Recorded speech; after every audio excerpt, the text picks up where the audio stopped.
अगला अध्याय। आकाशवाणी द्वारा दक्ष की भत्सरना, उनके विनाश की सूचना तथा समस्त देवताओं को यज्ञ मंडप से निकल जाने की प्रेरणा।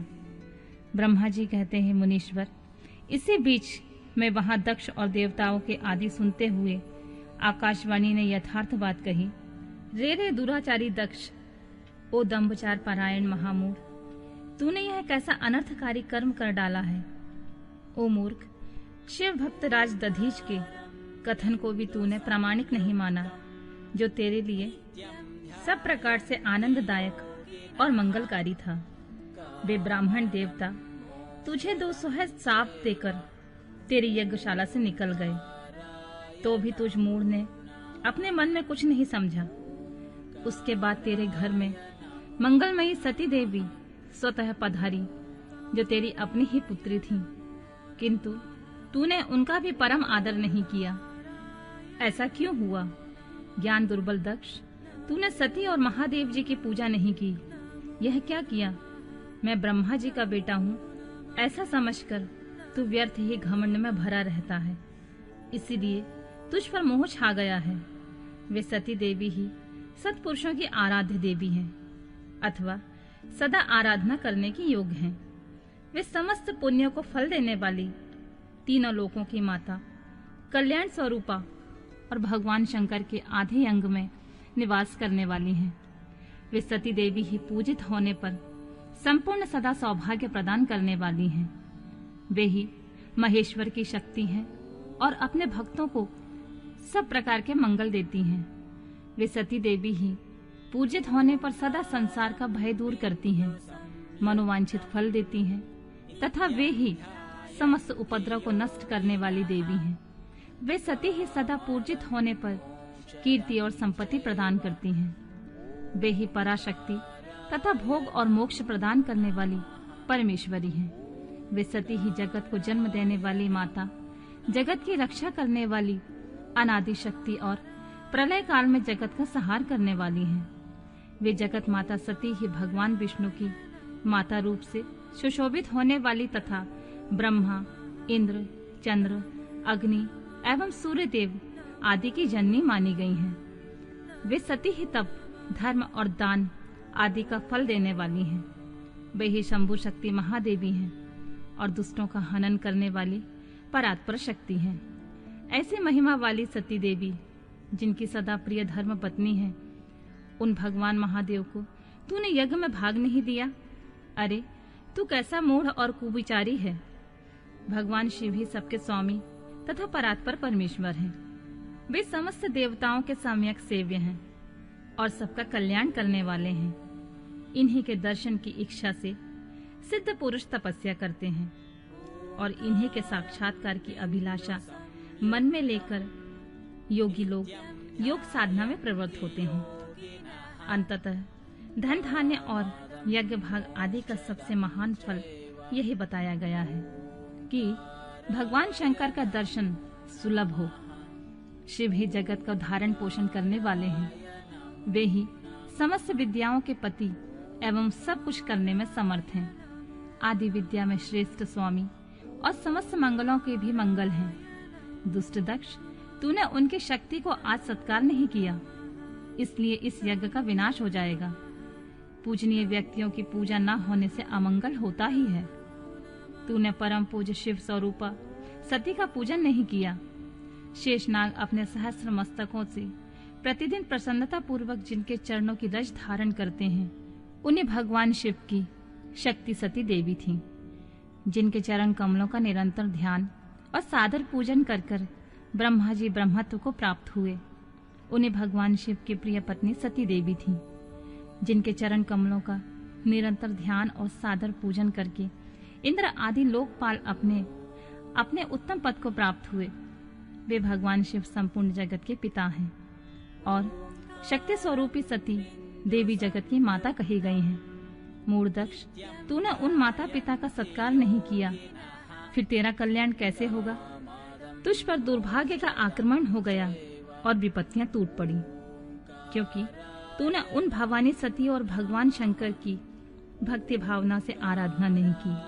कल्याणकारी शंभु का पूजन न करके भी मैं कल्याण का भागी हो सकता हूँ, यह तेरा कैसा गर्व है।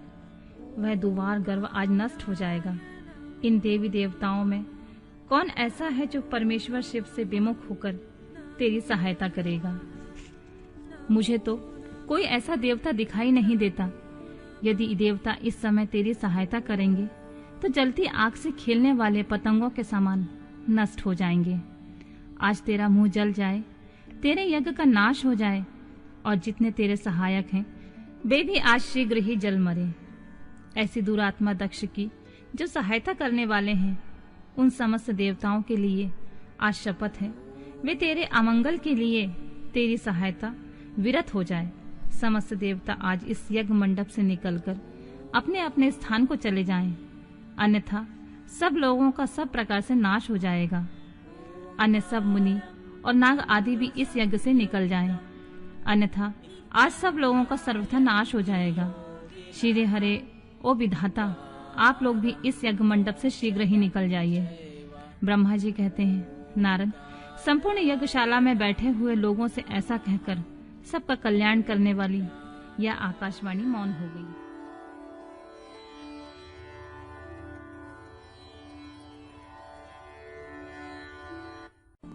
अगला अध्याय।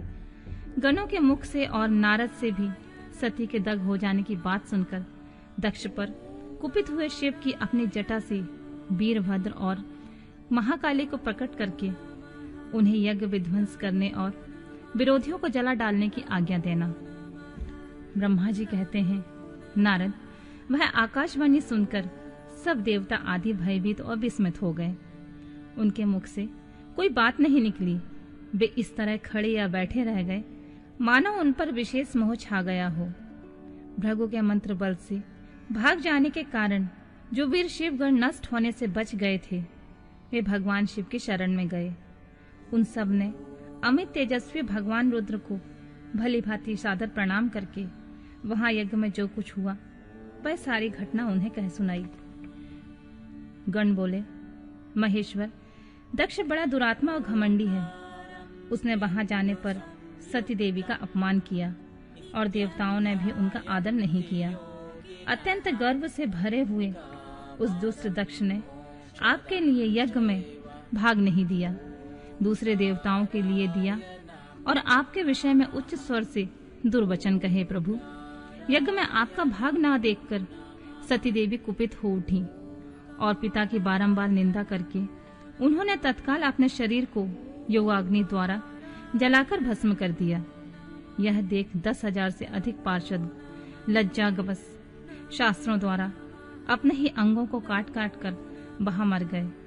शेष हम लोग दक्ष पर कुपित हो उठे और सबको भय पहुंचाते हुए वेग पूर्वक उस यज्ञ का विध्वंस करने को उद्यत हो गए, परंतु विरोधी भृगु ने अपने प्रभाव से हमें तिरस्कार कर दिया।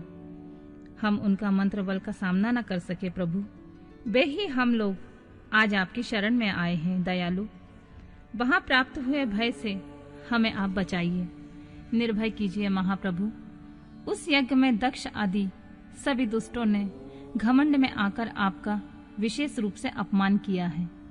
कल्याणकारी शिव, इस प्रकार हमने अपना सती देवी का और मूढ़ बुद्धि वाले दक्ष आदि का सारा वृतांत कह सुनाया। अब आपकी जैसी इच्छा हो वैसा करें। ब्रह्मा जी कहते हैं, नारद, अपने पार्षदों की यह बात सुनकर भगवान शिव ने वहां की सारी घटना जानने के लिए शीघ्र ही तुम्हारा स्मरण किया। देवर्षि, तुम दिव्य दृष्टि से संपन्न हो, अतः भगवान के स्मरण करने पर तुम तुरंत वहां जा पहुंचे और शंकर जी को भक्ति पूर्वक प्रणाम करके खड़े हो गए। स्वामी शिव ने तुम्हारी प्रशंसा करके तुमसे दक्ष यज्ञ में गई सती का समाचार तथा दूसरी घटनाओं को पूछा। तात, शंभु के पूछने पर शिव में मन लगाए हुए तुमने शीघ्र ही सारा वृतांत सुनाया जो दक्ष यज्ञ में घटित हुआ था। मुने, तुम्हारे मुख से निकली हुई बात सुनकर उस समय महान रौद्र पराक्रम से संपन्न सर्वेश्वर रुद्र ने तुरंत ही बड़ा भारी क्रोध प्रकट किया। लोक संहारकारी रुद्र ने अपने सिर से एक जटा उखाड़ी और उसे रोषपूर्वक उस पर्वत पर दे मारा। मुने भगवान शंकर के पटकने से उस जटा के 2 टुकड़े हो गए और महाप्रलय के समान भयंकर शब्द प्रकट हुआ। देवर्षि उस जटा के पूर्व भाग से महाभयंकर महाबली वीरभद्र प्रकट हुए, जो समस्त शिवगणों के अगुआ हुए। वे भूमंडल को सब ओर से व्याप्त करके उससे भी 10 अंगुल अधिक होकर खड़े हुए। वे देखने में प्रलय अग्नि के समान जान पड़ते थे। उनका शरीर बहुत ऊंचा था। वे 1000 भुजाओं से युक्त थे। उन सर्वसमर्थ महारुद्र क्रोध पूर्वक प्रकट हुए निश्वास से 100 प्रकार के जौ तथा 13 प्रकार के सन्निपात रोग पैदा हो गए। तात उस जटा के दूसरे भाग से महाकाली उत्पन्न हुई, जो बड़ी भयंकर दिखाई देती थी। वे करोड़ों भूतों से घिरी हुई। जो ज्वर पैदा हुए वे सब के सब शरीरधारी, क्रूर और समस्त लोगों के लिए भयंकर थे।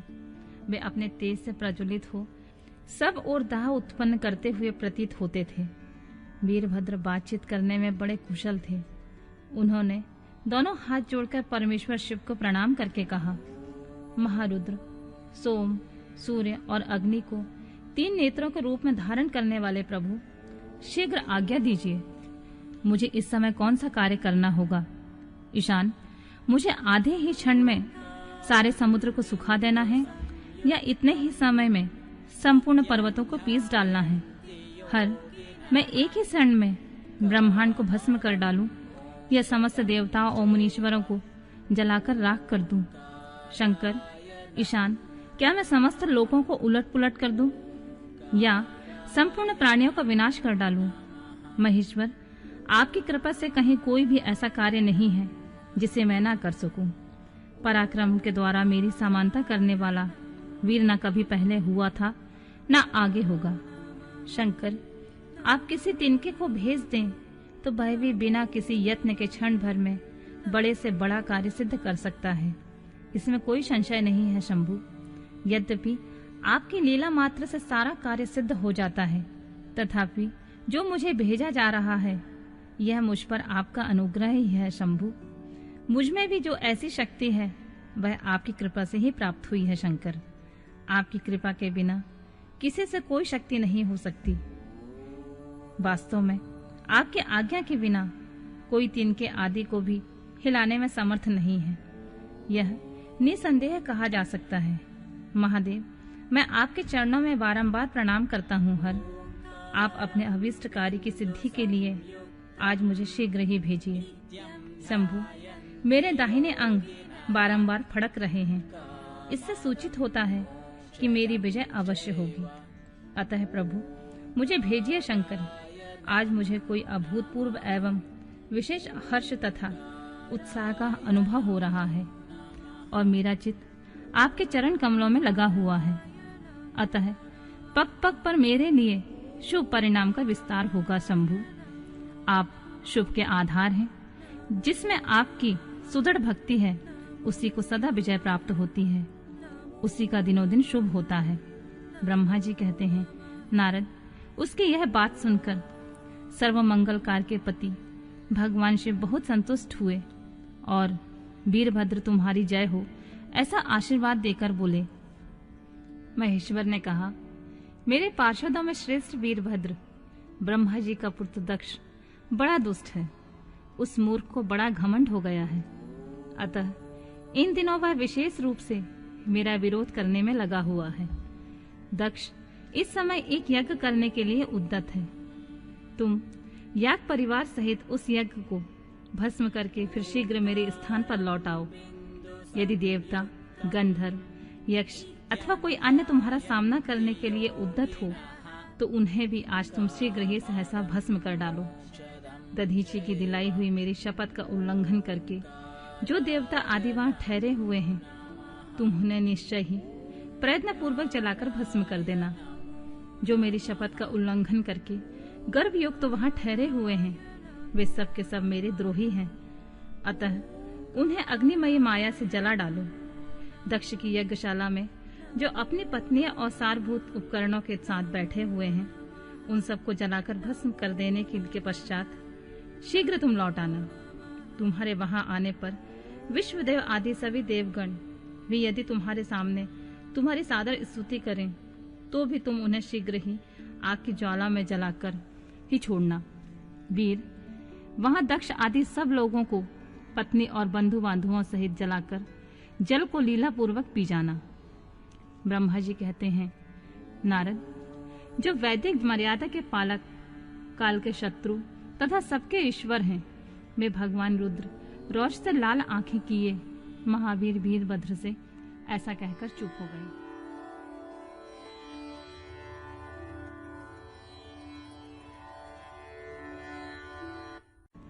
अगला अध्याय। प्रथम गणों सहित वीरभद्र तथा महाकाली का दक्ष यज्ञ विध्वंस के लिए प्रस्थान। दक्ष तथा देवताओं को अपशकुन एवं उत्पात सूचक लक्षणों का दर्शन और भय होना। ब्रह्मा जी कहते हैं, नारद, महेश्वर के इन वचनों को आदर पूर्वक सुनकर वीरभद्र बहुत संतुष्ट हुए। उन्होंने महेश्वर को प्रणाम किया। तत्पश्चात उन देवादिदेव शूली की उपयुक्त आज्ञा को सिरोधार्य करके वीरभद्र वहां से शीघ्र ही दक्ष के यज्ञ मंडप की ओर चले। भगवान शिव ने केवल शोभा के लिए उनके साथ करोड़ों महावीर गणों को भेज दिया, जो प्रलय अग्नि के समान तेजस्वी थे। वे कौतूहलकारी प्रबल वीर प्रथम गण वीरभद्र के आगे और पीछे चल रहे थे।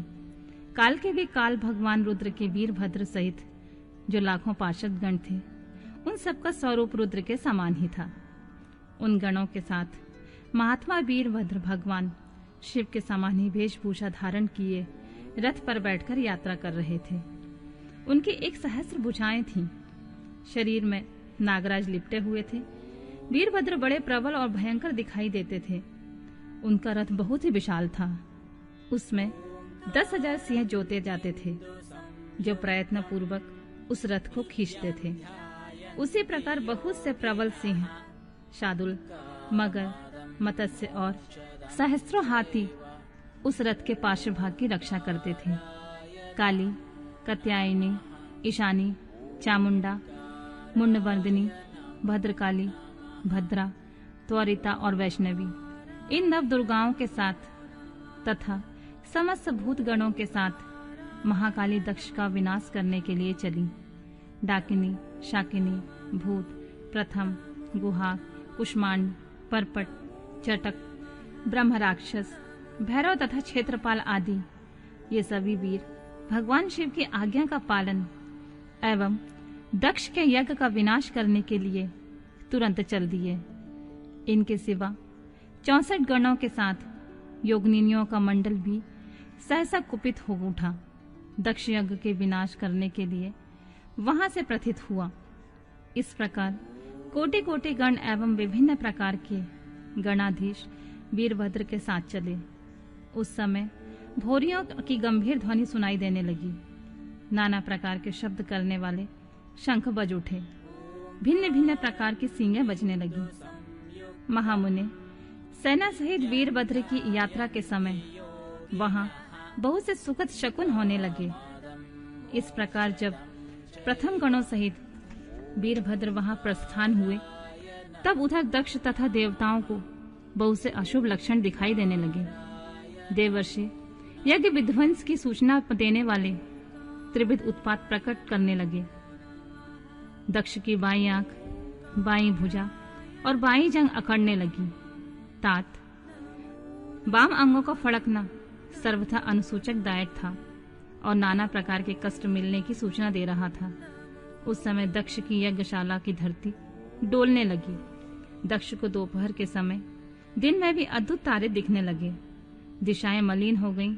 सूर्यमंडल चितकबरा दिखाई देने लगा। उस पर हजारों घेरे पड़ गए, जिससे वह भयंकर जान पड़ता था। बिजली और अग्नि के समान दीप्तिमान तारे टूट टूट कर गिरने लगे और बहुत से भयानक अपशकुन होने लगे। इस बीच वहां आकाशवाणी प्रकट हुई, जो संपूर्ण देवताओं और विशेषतः दक्ष को अपनी बात सुनाने लगी। ओ दक्ष, आज तेरे जन्म को धिक्कार है। तू महामूढ़ और पापात्मा है। भगवान हर की ओर से आज तुझे महान दुख प्राप्त होगा, जो किसी तरह टल नहीं सकता। अब यहाँ तेरा हाहाकार भी सुनाई नहीं देगा। जो मूल देवता आदि तेरे यज्ञ में स्थित हैं, उनको भी महान दुख होगा, इसमें कोई संशय नहीं है। ब्रह्मा जी कहते हैं, मुने, आकाशवाणी की यह बात सुनकर और पूर्वोक्त अशुभ सूचक लक्षणों को देखकर दक्ष तथा दूसरे देवता आदि को भी अत्यंत भय प्राप्त हुआ। उस समय दक्ष मन ही मन अत्यंत व्याकुल होकर कांपने लगे और अपने प्रभु लक्ष्मीपति भगवान विष्णु की शरण में गए। वे भय से अधीर हो बेसुध हो रहे थे। उन्होंने स्वप्न वत्सल देवादिदेव भगवान विष्णु को प्रणाम किया और उनकी स्तुति करके कहा,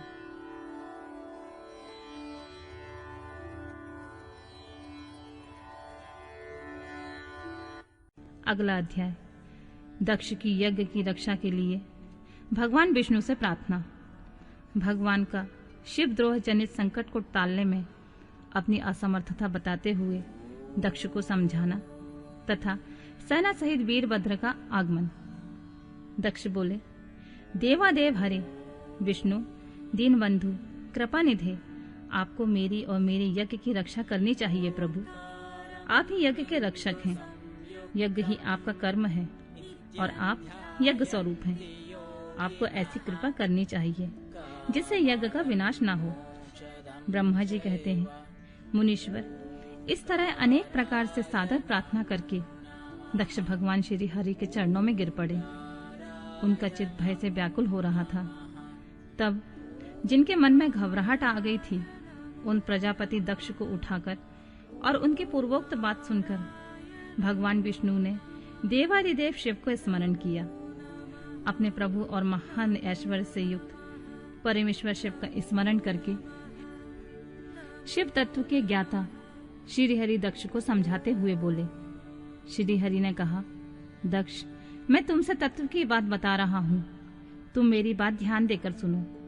मेरा यह वचन तुम्हारे लिए सर्वथा हितकर तथा महामंत्र के समान सुखदायक होगा। दक्ष, तुम्हें तत्व का ज्ञान नहीं है, इसलिए तुमने सबके अधिपति परमात्मा शंकर की अवहेलना की है।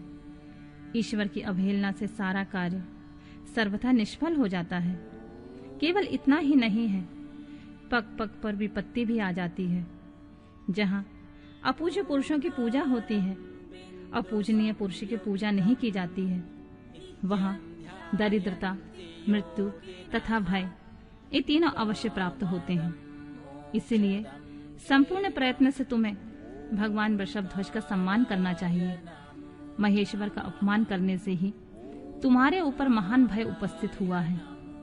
हम सब लोग प्रभु होते हुए भी आज तुम्हारी दुर्नीति के कारण जो संकट आया है, उसे टालने में समर्थ नहीं है। यह मैं तुमसे सच्ची बात कहता हूँ। ब्रह्मा जी कहते हैं, नारद, भगवान विष्णु का यह वचन सुनकर दक्ष चिंता में डूब गए। उनके चेहरे का रंग ही उड़ गया और वे चुपचाप पृथ्वी पर खड़े रह गए।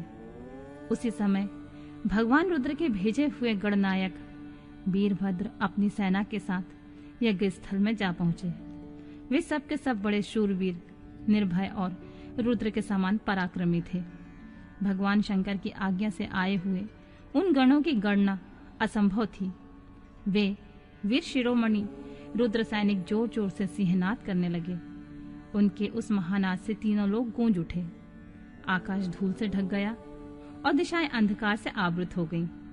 सातों द्वीपों से युक्त पृथ्वी अत्यंत भय से व्याकुल हो पर्वत, वन और काननों सहित कांपने लगी तथा संपूर्ण समुद्रों में ज्वार आ गया।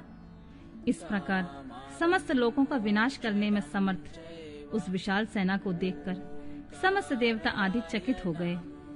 सेना के उद्योग को देखकर दक्ष के मुंह से खून निकल आया और वे अपनी स्त्री के साथ भगवान विष्णु के चरणों में दंड की भांति गिर पड़े और इस प्रकार बोले, विष्णु महाप्रभु, आपके बल से मैंने इस महान यज्ञ का आयोजन किया है। सत्कर्म की सिद्धि के लिए आप ही प्रमाण माने गए हैं। विष्णु, आप कर्मों के साक्षी तथा यज्ञ के प्रतिपालक हैं। महाप्रभु, आप वेदोक्त धर्म तथा ब्रह्मा जी के रक्षक हैं। अतः प्रभु, आपको मेरे इस यज्ञ की रक्षा करनी चाहिए, क्योंकि आप सबके प्रभु हैं। ब्रह्मा जी कहते हैं, दक्ष की अत्यंत दीनता पूर्वक बात सुनकर भगवान विष्णु उस समय शिव तत्व से विमुख हुए दक्ष को समझाने लगे और इस प्रकार बोले। श्री विष्णु ने कहा, दक्ष, इसमें कोई संदेह नहीं है कि मुझे तुम्हारे यज्ञ की रक्षा करनी चाहिए, क्योंकि धर्म परिपालन विषयक जो मेरी सत्य प्रतिज्ञा है वह सर्वत्र विख्यात है। परंतु दक्ष, मैं जो कहता हूँ उसे तुम सुनो। इस समय तुम अपनी क्रूरतापूर्ण बुद्धि को त्याग दो। देवताओं के क्षेत्र नैमिषारण्य में जो अद्भुत घटना घटित हुई थी उसका तुम्हें स्मरण नहीं हो रहा है? क्या तुम अपनी कुबुद्धि के कारण उसे भूल गए? यहाँ कौन भगवान रुद्र के कोप से तुम्हारी रक्षा करने में समर्थ है दक्ष? तुम्हारी रक्षा किसको अभिशत नहीं है, परंतु जो तुम्हारी रक्षा करने को उद्यत होता है वह अपनी दुर्बुद्धि का ही परिचय देता है। दुर्मते, क्या कर्म है, क्या अकर्म है, तुम इसे नहीं समझ पा रहे हो। केवल कर्म ही कभी कुछ करने में समर्थ नहीं हो सकता। जिसके सहयोग से कर्म में कुछ करने की सामर्थ्य आती है उसी को तुम स्वकर्म समझो। भगवान शिव के बिना दूसरा कोई कर्म में कल्याण करने की शक्ति देने वाला नहीं है। जो शांत हो, ईश्वर में मन लगाकर उसकी भक्ति पूर्वक कार्य करता है, उसी को भगवान शिव तत्काल उस कर्म का फल देते हैं। जो मनुष्य केवल ज्ञान का सहारा लेकर अनीश्वरवादी हो जाते हैं या ईश्वर को नहीं मानते हैं, वे शत कोटि कल्पों तक नरक में ही पड़े रहते हैं। फिर वे कर्मोपाश में बंधे हुए जीव प्रत्येक जन्म में नरकों की यातना भोगते हैं, क्योंकि वे केवल सकाम कर्म को ही स्वरूप का आश्रय लेने वाले होते हैं।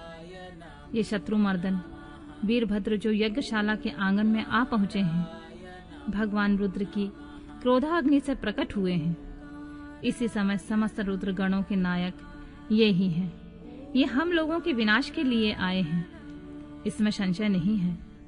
कोई भी कार्य क्यों ना हो, वस्तुतः इनके लिए कुछ भी आसक्त नहीं होता। ये महान सामर्थ्यशाली वीरभद्र इन सब देवताओं को अवश्य जलाकर शांत होंगे, इसमें कोई संशय नहीं जान पड़ता। मैं भ्रम से महादेव जी के शपथ का उल्लंघन करके जो यहाँ ठहरा रहा, उसके कारण तुम्हारे साथ मुझे भी इस कष्ट का सामना करना ही पड़ेगा।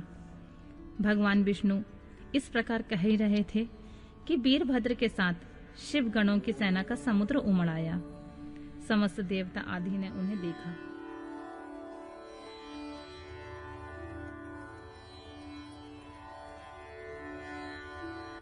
देवताओं का पलायन। इंद्र आदि के पूछने पर बृहस्पति का रुद्रदेव की अजेयता बताना, वीरभद्र का देवताओं के युद्ध के लिए ललकारना, श्री विष्णु और वीरभद्र की बातचीत तथा विष्णु आदि को अपने लोक में जाना एवं दक्ष और यज्ञ का विनाश करके वीरभद्र का कैलाश को लौटना। ब्रह्मा जी कहते हैं, नारद, उस समय देवताओं के साथ शिव गणों का घोर युद्ध आरंभ हो गया। उसमें सारे देवता पराजित होकर भागने लगे। वे एक दूसरे का साथ छोड़कर स्वर्गलोक में चले गए। उस समय केवल महाबली इंद्र आदि लोकपाल ही उस दारुण संग्राम में धैर्य धारण करके उत्सुकता पूर्वक खड़े रहे। तदनंतर इंद्र आदि सब देवता मिलकर उस समरांगण में बृहस्पति को विनीत भाव से नमस्कार करके पूछने लगे, गुरुदेव बृहस्पति, तात महाप्राज्ञ दयानिधि, शीघ्र बताइए, हम जानना चाहते हैं कि हमारी विजय कैसे होगी। उनकी यह बात सुनकर बृहस्पति ने प्रयत्न पूर्वक भगवान शंभु का स्मरण किया और ज्ञान दुर्बल महेंद्र से कहा, इंद्र, भगवान विष्णु ने पहले जो कुछ कहा था वह सब इस समय घटित हो गया। मैं उसी को स्पष्ट कर रहा हूँ, तो सावधान होकर सुनो। समस्त कर्मों को फल देने वाला जो कोई ईश्वर है वह कर्ता का ही आश्रय लेता है। कर्म करने वालों को उस कर्म का फल देता है। जो कर्म करता ही नहीं, उसको फल देने के लिए वह समर्थ नहीं है। अतः जो ईश्वर को जानकर उसका आश्रय लेकर सत्कर्म करता है, उसी को उस कर्म का फल मिलता है, ईश्वर द्रोही को नहीं। न मंत्र, न औषधियां, न समस्त अभिचारिकी कर्म, न लौकिक पुरुष, न कर्म, न वेद, न पूर्व, न उत्तर मीमांसा तथा न नाना वेदों से युक्त अन्य शास्त्र ही ईश्वर को जानने में समर्थ होते हैं। ऐसा प्राचीन विद्वानों का कथन है। अनंत शरण भक्तों को छोड़कर दूसरे लोग संपूर्ण वेदों का 10,000 बार स्वाध्याय करके महेश्वर को भली भांति नहीं जान सकते। यह महाश्रुति का कथन है। अवश्य भगवान शिव के अनुग्रह से ही सर्वथा शांत, निर्विकार एवं उत्तम दृष्टि से सदा शिव के तत्व का साक्षात्कार हो सकता है।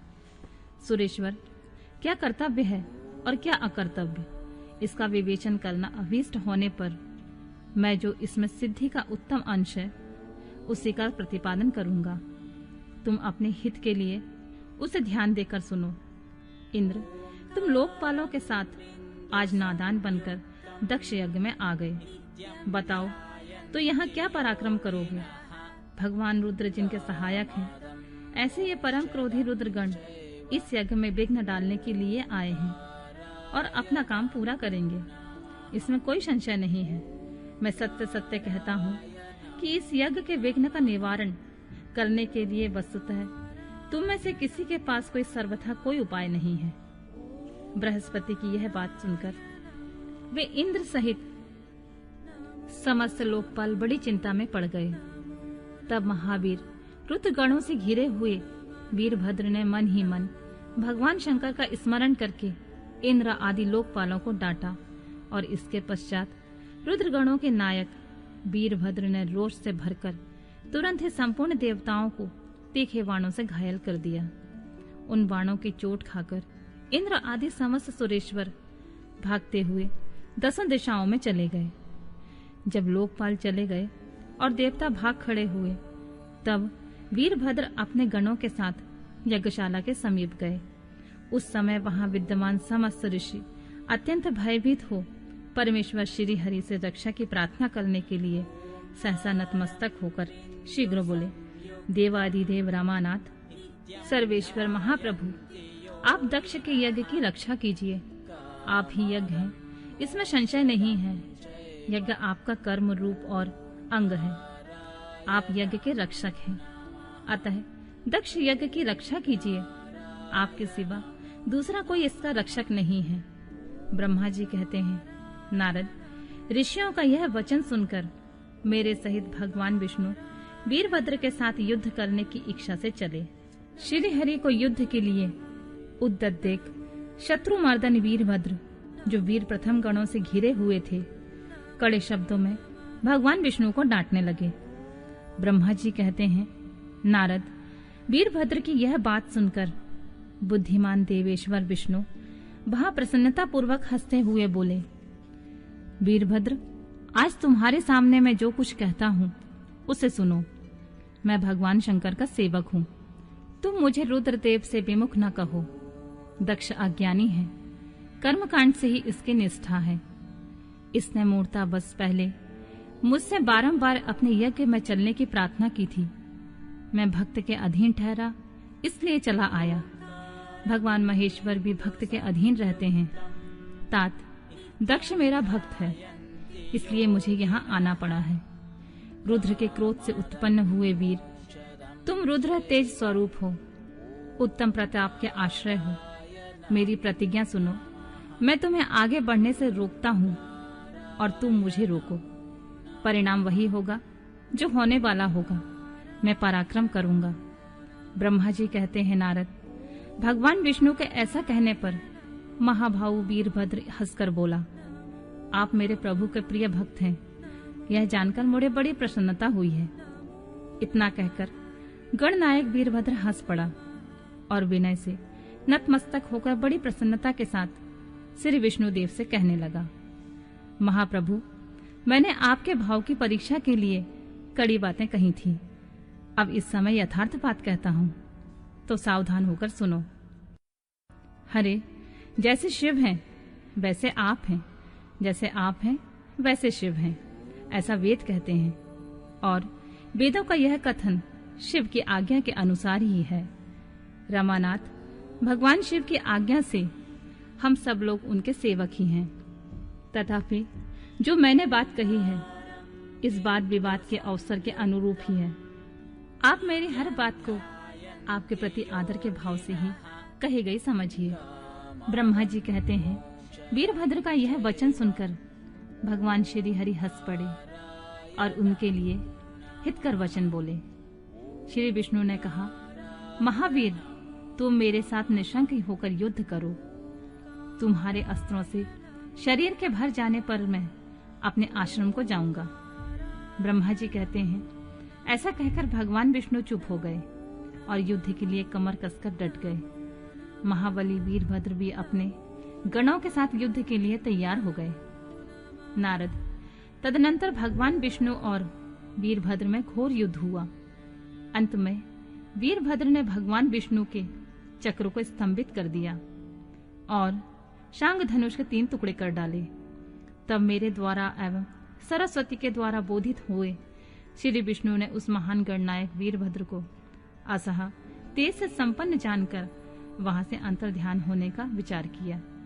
दूसरे देवता भी यह जान गए कि सती के प्रति जो अन्याय हुआ है उसी का यह स्वाभाविक परिणाम है।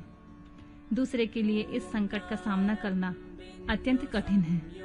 यह जानकर वे सब देवता अपने सेवकों के साथ स्वतंत्र सर्वेश्वर शिव का स्मरण करके अपने अपने लोकों में चले गए। मैं भी पुत्र के दुख से पीड़ित हो सत्यलोक में चला आया और अत्यंत दुख से आतुर होकर सोचने लगा कि अब मुझे क्या करना चाहिए। मेरे तथा श्री विष्णु के चले जाने पर मुनियों सहित समस्त यज्ञ के आधार रहने वाले देवता शिव गणों द्वारा पराजित हो भाग गए। उस उपद्रव को देखकर और उस महामग का विध्वंस निकट जानकर वह यज्ञ भी अत्यंत भयभीत हो मृग का रूप धारण करके वहां से भागा। मृग के रूप में आकाश की ओर भागते हुए देख वीरभद्र ने उसे पकड़ लिया और उसका मस्तक काट डाला। फिर उन्होंने मुनियों तथा देवताओं के अंग भंग कर दिए और बहुतों को मार डाला। प्रतापी मणिभद्र ने भृगु को उठाकर पटक दिया और उनकी छाती को पैर से दबाकर तत्काल उनकी दाढ़ी मूछ नोच ली। चंड ने बड़े वेग से पूषा के दांत उखाड़ लिए, क्योंकि पूर्व काल में जिस समय महादेव जी को दक्ष के द्वारा गालियां दी जा रही थीं, उसी समय वे दांत दिखा दिखाकर हंसे थे। नंदी ने भृग को रोषपूर्वक पृथ्वी पर दे मारा और उनकी दोनों आंखें निकाल ली, क्योंकि जब दक्ष शिव जी को शाप दे रहे थे उस समय वे आंखों के संकेत से अपना अनुमोदन सूचित कर रहे थे। वहां रुद्र गणनायकों ने स्वधा, स्वाहा और दक्षिणा देवियों की बड़ी विडंबना की। वहां जो मंत्र तंत्र तथा दूसरे लोग थे उनका भी बहुत तिरस्कार किया। ब्रह्मापुत्र दक्ष भय के मारे अंतर्वेदी के भीतर छिप गए। वीरभद्र उनका पता लगाकर उन्हें बलपूर्वक पकड़ लाए। फिर उनके दोनों गाल पकड़कर उन्होंने उनके मस्तक पर तलवार से आघात किया, परंतु योग के प्रभाव से दक्ष का सिर अभेद हो गया था, इसलिए कट नहीं सका।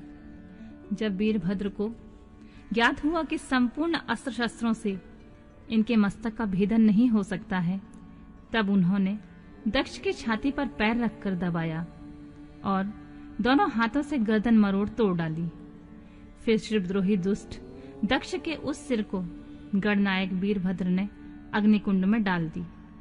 तदंतर जैसे सूर्य घोर अंधकार राशि का नाश करके उन्याचल पर आरूढ़ होते हैं, उसी प्रकार वीरभद्र दक्ष और उनकी यज्ञ का विध्वंस करके कृतकार्य हो तुरंत ही वहां से उत्तम कैलाश पर्वत को चले गए।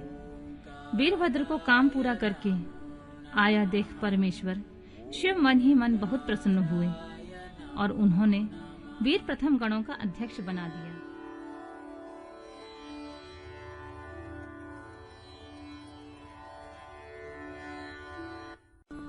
अगला अध्याय श्री विष्णु की पराजय में दधीच मुनि के शाप को कारण बताते हुए दधीच एवं शुभ के विवाद का इतिहास।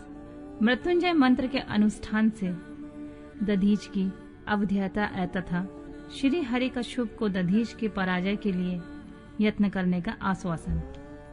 सूत जी कहते हैं, महर्षियों, अमित बुद्धिमान ब्रह्मा जी की कही हुई यह कथा सुनकर द्विश्रेष्ठ नारद विस्मय में पड़ गए।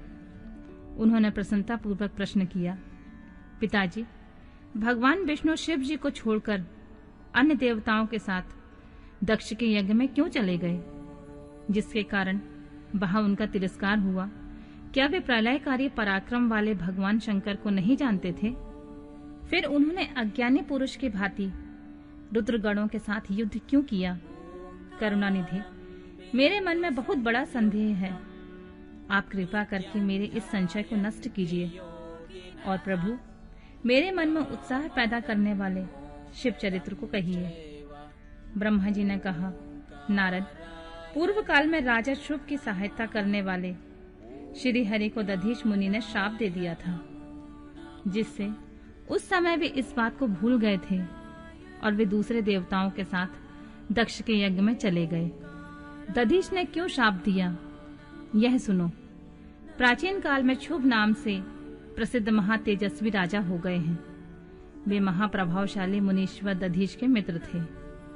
दीर्घकाल की तपस्या के प्रसंग से शुभ और दधीच में विवाद आरंभ हो गया, जो तीनों लोकों में महान अनर्थकारी के रूप में विख्यात हुआ। उस विवाद में वेद के विद्वान शिव भक्त दधीच कहते थे कि शूद्र, वैश्य और क्षत्रिय, इन तीनों वर्णों से ब्राह्मण ही श्रेष्ठ है, इसमें कोई संशय नहीं है। महामुनि दधीच की यह बात सुनकर धन वैभव के मत से मोहित हुए राजा शुभ ने उसका इस प्रकार प्रतिवाद किया। बोले, राजा इंद्र आदि 60 लोकपालों के स्वरूप को धारण करता है। वह समस्त वर्णों और आश्रमों का पालक एवं प्रभु है, इसलिए राजा ही सबसे श्रेष्ठ है। राजा की श्रेष्ठता का प्रतिपादन करने वाली श्रुति भी कहती है कि राजा सर्वदेवमय है। मुने, इस श्रुति के कथानुसार जो सबसे बड़ा देवता है वह मैं ही हूँ। इस विवेचन से ब्राह्मण के अपेक्षा राजा ही श्रेष्ठ सिद्ध होता है। च्वयनंदन, आप इस विषय में विचार करें और मेरा अनादर न करें, क्योंकि मैं सर्वथा आपके लिए पूजनीय हूँ। राजा शुभ का यह मत श्रुतियों और स्मृतियों के विरुद्ध था। इसे सुनकर भृगुकुलभूषण मुनि श्रेष्ठ दधीच को बड़ा क्रोध हुआ। मुने, अपने गौरव का विचार करके कुपित हुए महातेजस्वी दधीच ने शुभ के मस्तक पर बाएं मुक्के से प्रहार किया। उसके मुक्के की मार खाकर ब्रह्मांड के अधिपति कुत्सित बुद्धि वाले शुभ अत्यंत कुपित हो उठे और गरज उठे और उन्होंने वज्र से दधीच को काट डाला। उस वज्र से आहत हो भृगुवंशी दधीच पृथ्वी पर गिर पड़े। भार्गव वंशधर दधीच ने गिरते समय शुक्राचार्य का स्मरण किया। योगी शुक्राचार्य ने आकर दधीच के शरीर को, जिसे शुभ ने काट डाला था, तुरंत जोड़ दिया। दधीच के अंगों को पूर्ववत जोड़कर शिव भक्त शिरोमणि तथा मृत्युंजय विद्या के प्रवर्तक शुक्राचार्य ने उनसे कहा, तात दधीच, मैं सर्वेश्वर भगवान शिव का पूजन करके तुम्हें श्रुति प्रतिपादित महामृत्युंजय नाम से श्रेष्ठ मंत्र का उपदेश देता हूँ। त्रयंबकम यजामहे, हम भगवान त्रयंबक का यजन करते हैं। त्रयंबक का अर्थ है तीनों लोकों के पिता प्रभावशाली शिव। वे भगवान सूर्य, सोम और अग्नि तीनों मंडलों के पिता हैं। तत्व, रज और तम तीनों गुणों के महेश्वर हैं। आत्म तत्व, विद्या तत्व और शिव तत्व, इन तीनों तत्वों के आवनही, गाहपत और दक्षिणाग्नि, इन तीनों अग्नियों के सर्वत्र उपलब्ध होने वाले पृथ्वी, जल और तेज, इन तीनों मूर्त भूतों के अथवा सात्विक तथा भेद से विविध भूतों के त्रिदेव, स्वर्ग के त्रिभुज के त्रिधा भूत, सबके ब्रह्मा, विष्णु और शिव, तीनों देवताओं के महान ईश्वर महादेव जी ही हैं। यहाँ तक मंत्र के प्रथम चरण की व्याख्या हुई। मंत्र का द्वितीय चरण है सुगंधिम पुष्टि वर्धनम। जैसे फूलों में उत्तम गंध होती है, उसी प्रकार वे भगवान शिव संपूर्ण भूतों में, तीनों गुणों में, समस्त कृत्यों में, इंद्रियों में, अन्य देवों में और गणों में उनके प्रकाशक सारभूत आत्मा के रूप में व्याप्त हैं। अतएव सुगंध युक्त एवं संपूर्ण देवताओं के ईश्वर हैं। यहाँ तक सुगंधिम पद की व्याख्या हुई है। अब पुष्टिवर्धनम की व्याख्या करते हैं। उत्तम व्रत का पालन करने वाले दुष्श्रेष्ठ महामुनि नारद, उन अंतर्यामी पुरुष शिव से प्रकृति का पोषण होता है। महातत्व से लेकर विशेष पर्यंत संपूर्ण विकल्पों की पुष्टि होती है तथा मुझ ब्रह्मा का, विष्णु का, मुनियों का और इंद्रियों सहित देवताओं का भी पोषण होता है।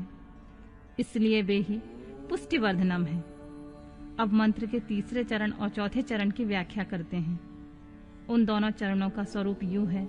उर्वा रुक में बंधनाय मृतो मुक्षीय मामृतात, अर्थात प्रभु जैसे खरबूजा के पक जाने पर लता बंध से छूट जाता है, उसी तरह मैं मृत्युंजय बंधन से मुक्त हो जाऊं, अमृत पद से पृथक ना होऊं।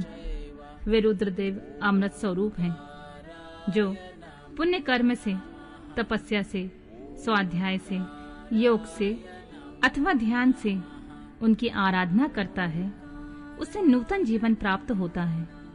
इस सत्य के प्रभाव से भगवान शिव स्वयं ही अपने भक्त को मृत्यु के सूक्ष्म बंधन से मुक्त कर देते हैं, क्योंकि वे भगवान ही बंधन और मोक्ष देने वाले हैं। ठीक उसी तरह जैसे शरीर उर्वारुक अर्थात ककड़ी का पौधा अपने फल को ही स्वयं लता के बंधन से बांधे रखता है और पक जाने पर स्वयं उसे बंधन से मुक्त कर देता है। यह मृत संजीवनी मंत्र है, जो मेरे मत से सर्वोत्तम है। तुम प्रेम पूर्वक नियम से भगवान शिव का स्मरण करते हुए इस मंत्र का जाप करो। जाप और हवन के पश्चात इससे अभिमंत्रित किए हुए जल को दिन और रात में पियो तथा शिव विग्रह के समीप बैठकर उन्हीं का ध्यान करते रहो। इससे कहीं भी मृत्यु का भय नहीं रहता। न्यास आदि सब कार्य करके विधिवत भगवान शिव की पूजा करो। यह सब करके शांत भाव से बैठकर भक्त वत्सल शंकर जी का ध्यान करना चाहिए। मैं भगवान शिव का ध्यान बता रहा हूँ, जिसके अनुसार उनका चिंतन करके मंत्र जप करना चाहिए। इस तरह निरंतर जप करने से बुद्धिमान पुरुष भगवान शिव के प्रभाव से मंत्र को सिद्ध कर लेता है।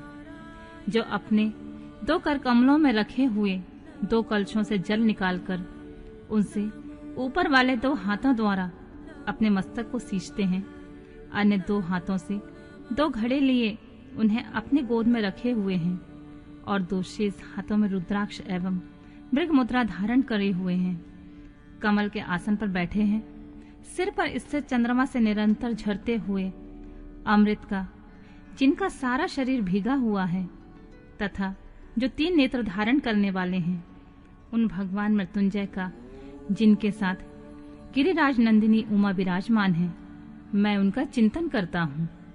ब्रह्मा जी कहते हैं, तात मुनि श्रेष्ठ दधीच को इस प्रकार उपदेश देकर शुक्राचार्य भगवान शंकर का स्मरण करते हुए अपने स्थान को लौट गए।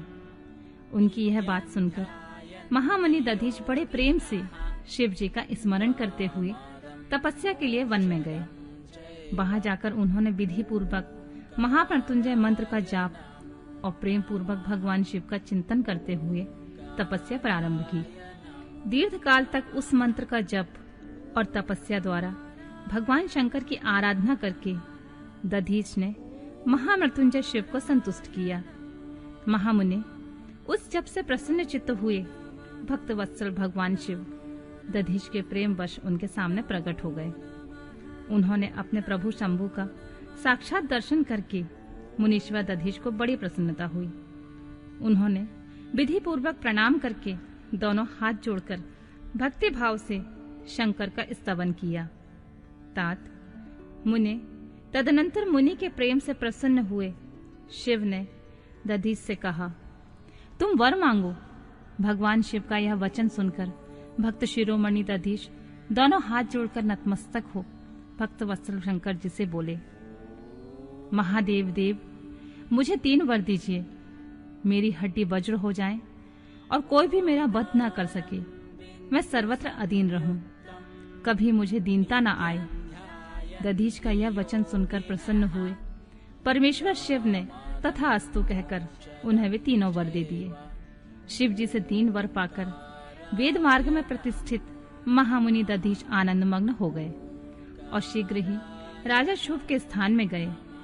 महादेव से अवध्यता वज्र में अस्थि और अधीनता पाकर दधीच ने राजेंद्र शुभ के मस्तक पर लात मारी। फिर तो राजा शुभ ने भी क्रोध करके दधीच पर वज्र से प्रहार किया। वे भगवान विष्णु के गौरव से अधिक गर्व से भरे हुए थे, परंतु शुभ का चलाया हुआ वह वज्र परमेश्वर शिव के प्रभाव से महात्मा दधीच का नाश न कर सका। इससे ब्रह्म कुमार शुभ को बड़ा विस्मय हुआ। मुनीश्वर दधीच की अवध्यता, अधीनता और वज्र से भी बढ़ चढ़कर प्रभाव देखकर ब्रह्म कुमार शुभ के मन में बड़ा आश्चर्य हुआ। उन्होंने शीघ्र ही वन में जाकर इंद्र के छोटे भाई मुकुंद की आराधना आरंभ की। वे शरणागत पालक नरेश मृत्युंजय सेवक दधीच से पराजित हो गए थे। शुभ की पूजा से गरुड़ ध्वज भगवान मधुसूदन बहुत संतुष्ट हुए। उन्होंने राजा को दिव्य दृष्टि प्रदान की। उस दिव्य दृष्टि से ही जनार्दन देव का दर्शन करके उन गरुड़ ध्वज को शुभ ने प्रणाम किया और प्रिय वचनों द्वारा उनकी स्तुति की। इस प्रकार देवेश्वर आदि से प्रशंसित उन अजय ईश्वर श्री नारायण देव का पूजन और स्तवन करके राजा ने भक्ति भाव से उनकी ओर देखा तथा उन जनार्दन के चरणों में मस्तक रखकर प्रणाम करने के पश्चात उन्हें अपना अभिप्राय सूचित किया। राजा बोले, भगवान दधीच नाम से एक प्रसिद्ध ब्राह्मण है जो धर्म के ज्ञाता हैं। उनके हृदय में विनय का भाव है। वे पहले मेरे मित्र थे। इन दिनों रोग शोक से रहित मृत्युंजय महादेव की आराधना करके वे उन्हीं कल्याणकारी शिव के प्रभाव से समस्त अस्त्र शस्त्रों द्वारा सदा के लिए अवध्य हो गए हैं। एक दिन उन महातपस्वी दधीच ने भरी सभा में आकर अपने बाएं पैर से मेरे मस्तक पर बड़ी बेग से अवहेलना पूर्वक प्रहार किया और गर्व से कहा, मैं किसी से नहीं डरता हूँ। हरे, वे मृत्युंजय से उत्तम वर पाकर अनुपम गर्व से भर गए हैं। ब्रह्मा जी कहते हैं, नारद महात्मा दधीच की अवध्यता का समाचार जानकर श्री हरि ने महादेव जी के अतुलित प्रभाव को स्मरण किया। फिर वे ब्रह्मपुत्र राजा शुभ से बोले, राजेंद्र, ब्राह्मणों को कहीं थोड़ा सा भी भय नहीं है। भूपते, विशेषतः रुद्र भक्तों के लिए तो भय नाम की कोई वस्तु है ही नहीं। यदि तुम्हारी ओर से कुछ करूं तो ब्राह्मण दधीच को दुख होगा और वह मुझ जैसे देवता के लिए भी शाप का कारण बन जाएगा। राजेंद्र, दधीच के शाप से दक्ष के यज्ञ में सुरेश्वर शिव से मेरी पराजय होगी और फिर मेरा उत्थान भी होगा। महाराज, इसलिए मैं तुम्हारे साथ रहकर कुछ नहीं करना चाहता। मैं अकेला ही तुम्हारे लिए दधीच को जीतने का प्रयत्न करूंगा। भगवान विष्णु का यह वचन सुनकर शुभ बोले, बहुत अच्छा, ऐसा ही होगा। ऐसा कहकर वे उस कार्य के लिए मन ही मन उत्सुक हो प्रसन्नता पूर्वक वहीं ठहर गए।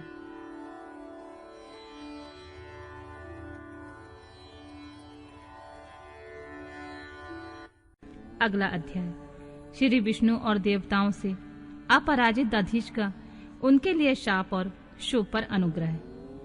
ब्रह्मा जी कहते हैं, नारद, भक्त वत्सल भगवान विष्णु राजा शुभ का हित साधन करने के लिए ब्राह्मण का रूप धारण करके दधीच के आश्रम पर गए। वहां उन जगत गुरु श्री हरि ने शिव भक्त शिरोमणि ब्रह्मर्षि दधीच को प्रणाम करके शुभ के कार्य की सिद्धि के लिए उद्यत हो उनसे यह बात कही, भगवान शिव की आराधना में तत्पर रहने वाले अविनाशी ब्रह्मर्षि दधीच, मैं तुमसे एक वर मांगता हूँ, उसे तुम मुझे दे दो। शुभ की कार्य सिद्धि चाहने वाले देवादिदेव श्री हरि के इस प्रकार याचना करने पर शैव शिरोमणि दधीच ने शीघ्र ही भगवान विष्णु से इस प्रकार कहा, बोले, ब्राह्मण, आप क्या चाहते हैं? यह मुझे ज्ञात हो गया है। आप शुभ का काम बनाने के लिए साक्षात भगवान श्री हरि का ब्राह्मण का रूप धारण करके यहाँ आए हैं। इसमें संदेह नहीं है कि आप पूरे मायावी हैं। किंतु देवेश जनार्दन, मुझे भगवान रुद्र की कृपा से भूत भविष्य और वर्तमान तीनों कालों का ज्ञान सदा ही बना रहता है। सुब्रत, मैं आपको जानता हूँ। आप पापहारी श्री हरि एवं विष्णु हैं। यह ब्राह्मण का वेश छोड़िए। दुष्ट बुद्धि वाले राजा शुभ ने आपकी आराधना की है, इसलिए आप यहाँ पधारे हैं। भगवान हरे, आपकी भक्त वत्सलता को भी मैं जानता हूँ। यह छल छोड़िए, अपने रूप को ग्रहण कीजिए और भगवान शंकर के स्मरण में मन लगाइए। मैं भगवान शंकर की आराधना में लगा रहता हूँ। ऐसे दशा में यदि मुझसे किसी को भय हो तो उसे आप यत्न पूर्वक सत्य की शपथ के साथ कहिए। मेरा मन शिव के स्मरण में ही लगा रहता है। मैं कभी झूठ नहीं बोलता हूँ। इस संसार में किसी देवता या दैत्य से भी मुझे भय नहीं होता। श्री विष्णु बोले, उत्तम व्रत का पालन करने वाले दधीच, तुम्हारा भय सर्वथा नष्ट ही है, क्योंकि तुम शिव की आराधना में तत्पर रहते हो, इसलिए सर्वज्ञ हो। परंतु मेरे कहने से तुम एक बार अपने प्रतिद्वंदी राजा शुभ से जाकर यह कह दो कि राजेंद्र, मैं तुमसे डरता हूँ। भगवान विष्णु का यह वचन सुनकर शिरोमणि महामुनि दधीच निर्भय ही रहे और हंसकर बोले, मैं देवाधिदेव पिनाकमणि भगवान शंभु के प्रसाद से कहीं कभी किसी से और किंचित मात्र भी नहीं डरता हूँ, सदा ही निर्भय रहता हूँ। इस पर श्री हरि ने मुनि को दबाने की चेष्टा की। देवताओं ने भी उनका साथ दिया, किंतु सबके सभी अस्त्र कुंठित हो गए। तदनंतर भगवान श्री विष्णु ने अगणित गणों की सृष्टि की, परंतु महर्षि ने उनको भी भस्म कर दिया। तब भगवान ने अपनी अनंत विष्णु मूर्ति प्रकट की। यह सब देखकर दधीच ने वहां जगदीश्वर भगवान विष्णु से कहा, महाभाव, महामाया को त्याग दीजिए। विचार करने से यह प्रतिभास मात्र प्रतीत होती है। माधव, मैंने सहस्त्र दुर्विज्ञेय वस्तुओं को जान लिया है। आप मुझ में अपने सहित संपूर्ण जगत को देखिए। निरालस्य होकर मुझे ब्रह्मा एवं रुद्र का भी दर्शन कीजिए। मैं आपको दिव्य दृष्टि देता हूँ। ऐसा कहकर भगवान शिव के तेज से पूर्ण शरीर वाले दधीच मुनि ने अपनी देह में समस्त ब्रह्मांड का दर्शन कराया। तब भगवान विष्णु ने उन पर पुनः कोप करना चाहा। इतने में ही मेरे साथ राजा शुभ वहां आ गए। मैंने वहां खड़े हुए भगवान पद्मनाभ को तथा देवताओं को क्रोध करने से रोका। मेरी बात सुनकर इन लोगों ने ब्राह्मण दधीच को परास्त नहीं किया। श्री हरि उनके पास गए और उन्होंने मुनि को प्रणाम किया। तदनंतर शुभ अत्यंत दीन हो उन मुनीश्वर दधीच के निकट गए और उन्हें प्रणाम करके प्रार्थना करने लगे। मुनि श्रेष्ठ, शिव भक्त शिरोमणि, मुझ पर प्रसन्न होइए परमेश्वर। आप दुर्जनों की दृष्टि से दूर रहने वाले हैं, मुझ पर कृपा कीजिए। ब्रह्मा जी कहते हैं, नारद, राजा शुभ की यह बात सुनकर तपस्या के निधि ब्राह्मण दधीच ने उन पर अनुग्रह किया। तत्पश्चात श्री विष्णु आदि को देखकर वे मुनि क्रोध से व्याकुल हो गए और मन ही मन शिव का स्मरण करके विष्णु तथा देवताओं को शाप देने लगे। दधीच ने कहा, देवराज, इंद्र सहित देवताओं और मुनीश्वरों, तुम लोग रुद्र की क्रोधाग्नि से श्री विष्णु तथा अपने गणों सहित पराजित और ध्वस्त हो जाओ। देवताओं को इस तरह श्राप दे शुभ की ओर देखकर देवताओं और राजाओं के पूजनीय दुश्रेष्ठ दधीच ने कहा, राजेंद्र, ब्राह्मण ही बलि और प्रभावशाली होते हैं। ऐसा स्पष्ट रूप से कहकर ब्राह्मण दधीच अपने आश्रम में प्रविष्ट हो गए। फिर दधीच को नमस्कार मात्र करके शुभ अपने घर को चले गए। तत्पश्चात भगवान विष्णु देवताओं के साथ जैसे आए थे उसी तरह अपने वैकुंठ लोक को लौट गए।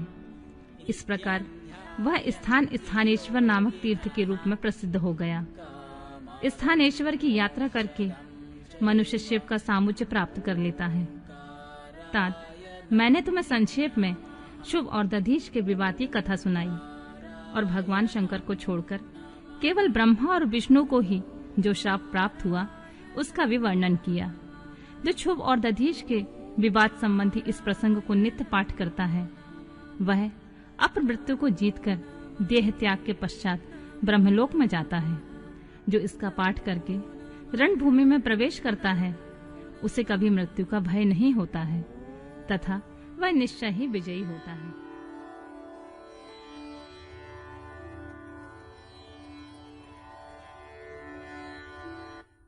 अगला अध्याय, देवताओं सहित ब्रह्मा का विष्णु लोक में जाकर अपना दुख निवेदन करना। श्री विष्णु का उन्हें शिव से क्षमा मांगने की अनुमति दे उनको साथ ले कैलाश पर जाना तथा भगवान शिव से मिलना। नारद जी कहते हैं, विधाता महाप्राज्ञ, आप शिव तत्व का साक्षात्कार कराने वाले हैं। आपने यह बड़ी अद्भुत एवं रमणीय शिव लीला सुनाई है। तात वीरभद्र जब दक्ष के यज्ञ का विनाश करके कैलाश पर्वत पर चले गए, तब क्या हुआ, हमें यह बताइए। ब्रह्मा जी बोले, नारद, रुद्रदेव के सैनिकों ने जिनके अंग भंग कर दिए थे, वे समस्त पराजित देवता और मुनि उस समय मेरे लोक में आए। वहां मुझ स्वयंभू को नमस्कार करके सबने बारंबार मेरा स्तवन किया। फिर अपने विशेष क्लेश को पूर्ण रूप से सुनाया। उसे सुनकर मैं पुत्र शोक से पीड़ित हो गया और अत्यंत व्यग्र हो व्यथित चित्त से बड़ी चिंता करने लगा। फिर मैंने भक्ति भाव से भगवान विष्णु का स्मरण किया। इससे मुझे समयोचित ज्ञान प्राप्त हुआ।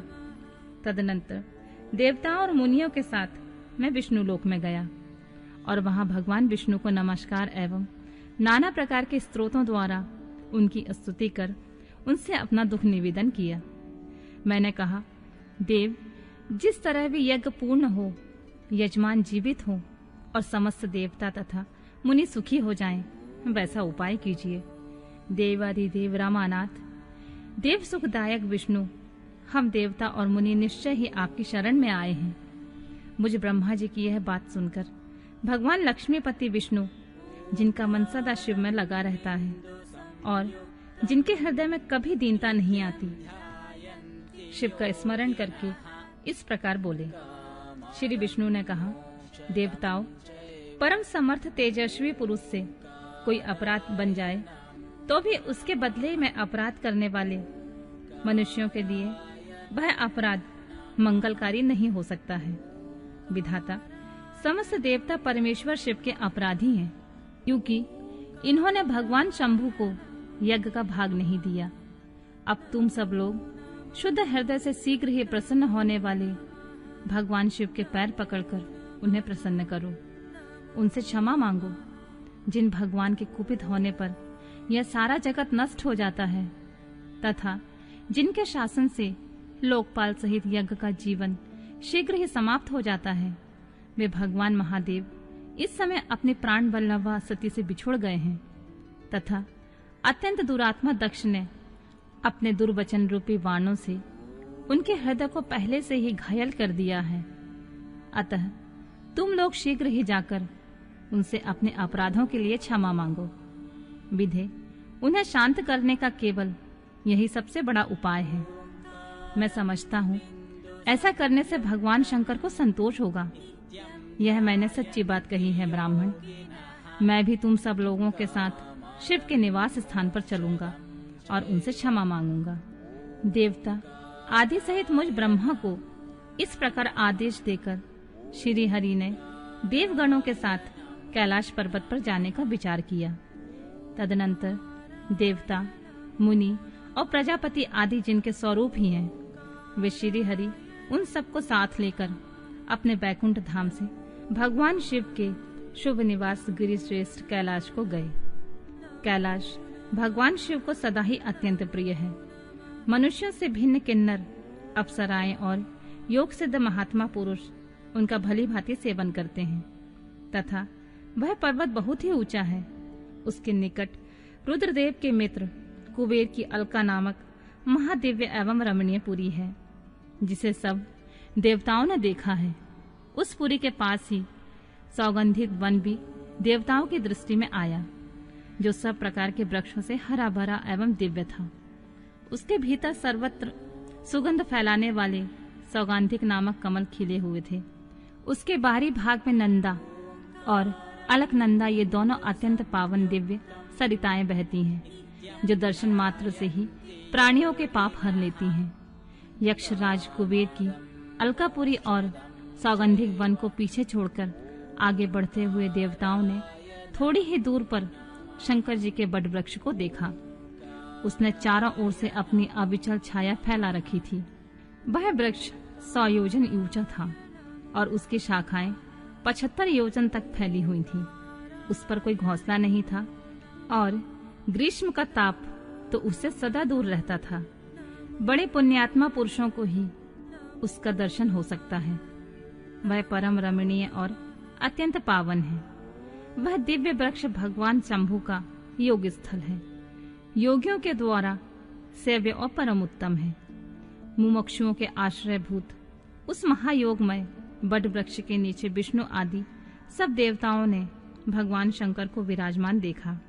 मेरे पुत्र महासिद्ध सनकादि, जो सदा शिव भक्ति में तत्पर रहने वाले और शांत हैं, बड़ी प्रसन्नता के साथ उनकी सेवा में बैठे थे। भगवान शिव का श्री विग्रह परम शांत दिखाई देता था। उनके सखा कुबेर, जो गुहाकों और राक्षसों के स्वामी हैं, अपने सेवक गणों तथा कुटुंबी जनों के साथ सदा विशेष रूप से उनकी सेवा किया करते हैं। वे परमेश्वर शिव उस समय तपस्वी जनी को परम प्रिय लगने वाला सुंदर रूप धारण किए बैठे थे। भस्म आदि से उनके अंगों की बड़ी शोभा हो रही थी। भगवान शिव अपने वत्सल स्वभाव के कारण सारे संसार के सुहृदय हैं। नारद उस दिन वे एक कुशासन पर बैठे थे और सब संतों के सुनते हुए तुम्हारे प्रश्न करने पर तुम्हें उत्तम ज्ञान का उपदेश दे रहे थे। वे बायां चरण अपनी दाईं जांघ पर और दायां हाथ बाएं घुटने पर रखे, कलाई में रुद्राक्ष की माला डाले सुंदर तर्क मुद्रा से विराजमान थे। इस रूप में भगवान शिव का दर्शन करके उस समय विष्णु आदि सब देवताओं ने दोनों हाथ जोड़कर मस्तक झुकाकर तुरंत उनके चरणों में प्रणाम किया और मेरे साथ भगवान विष्णु को आया देख सत्पुरुषों के आश्रयदाता भगवान रुद्र उठकर खड़े हो गए। उन्होंने सिर झुकाकर उन्हें प्रणाम भी किया। फिर विष्णु आदि सभी देवताओं ने जब भगवान शिव को प्रणाम कर लिया, तब उन्होंने मुझे नमस्कार किया। ठीक उसी तरह जैसे लोगों को उत्तम गति प्रदान करने वाले भगवान विष्णु प्रजापति कश्यप को प्रणाम करते हैं, तत्पश्चात देवताओं, सिद्धों, गणाधीशों और महर्षियों से नमस्कृत तथा स्वयं भी श्री विष्णु को एवं मुझको नमस्कार करने वाले भगवान शिव से श्री हरि ने आदर पूर्वक वार्तालाप आरंभ किया।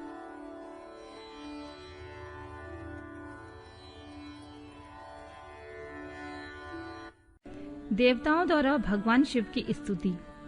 भगवान शिव का देवता आदि के अंगों के ठीक होने और दक्ष के जीवित होने का वरदान देना, श्री हरि आदि के साथ यज्ञ मंडप में पधारकर शिव का दक्ष को जीवित करना तथा दक्ष और विष्णु आदि के द्वारा उनकी स्तुति।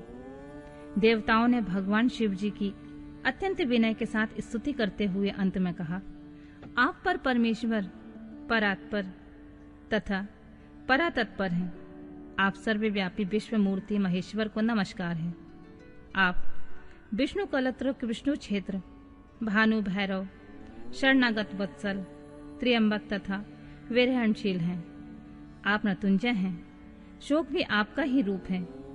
आप त्रिगुण एवं गुणात्मा हैं। चंद्रमा, सूर्य और अग्नि आपके नेत्र हैं। आप सबके कारण और धर्म मर्यादा स्वरूप हैं। आपको नमस्कार है। आपने अपने ही तेजस्व से संपूर्ण जगत को व्याप्त कर रखा है।